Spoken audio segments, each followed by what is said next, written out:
One of the blessings of the Book of Mormon is that it is a second witness of the resurrection of the Savior Jesus Christ.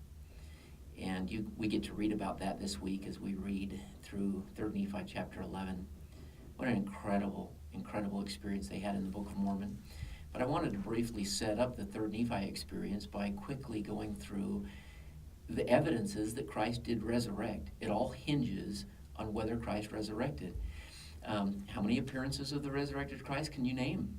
And do you know the sequence? And does the sequence matter? Would you ponder that? I'm just going to fly through these to get to 3 Nephi 11.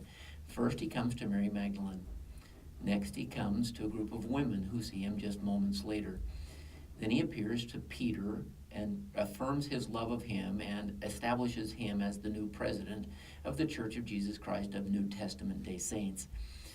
And then he appears to Cleopas and probably Luke on the road to Emmaus, and they have the sacrament with him, and then he vanishes. Then he appears in the locked upper room to 10 of the 12 apostles. Judas has killed himself, and for some reason Thomas is not there. He teaches them, he eats with them, and then the next Sunday he appears to Thomas, and he invites Thomas to do something. As Thomas is there, I'm going to show you a Caravaggio. I've seen the original in Rome. It's an amazing picture. But is it scripturally accurate?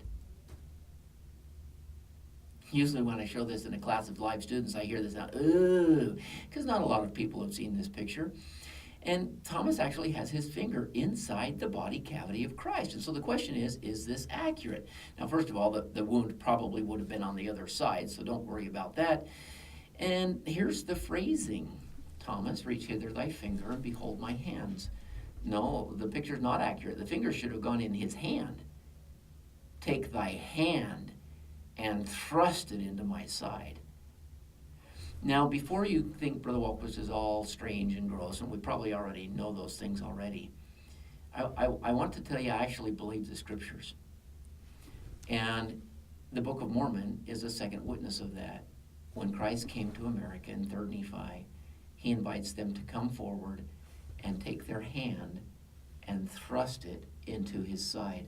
And in verse 15 it says they went forth and they took their hand and they thrust it into his side. Now, it's not going to change doctrinally your testimony of the truth if you believe, no, they just touched his side and they touched a closed scar wound. The first thing you need to imagine with this, though, is Christ is a resurrected being, and we know they have no blood. They're flesh and bone, but they're not flesh, bone, and blood. They're flesh and bone. So if I were to take my hand and put it inside the body cavity of a resurrected being, it would come away clean. Can you imagine that experience? I would truly know that Jesus is no ordinary man. I would truly know he's no longer mortal. I would truly know he's resurrected. Now, if you don't want to believe what the scriptures actually say, that's fine. But I guess I'm strange enough to believe Thomas and to believe 3 Nephi. What an incredible experience that would have been.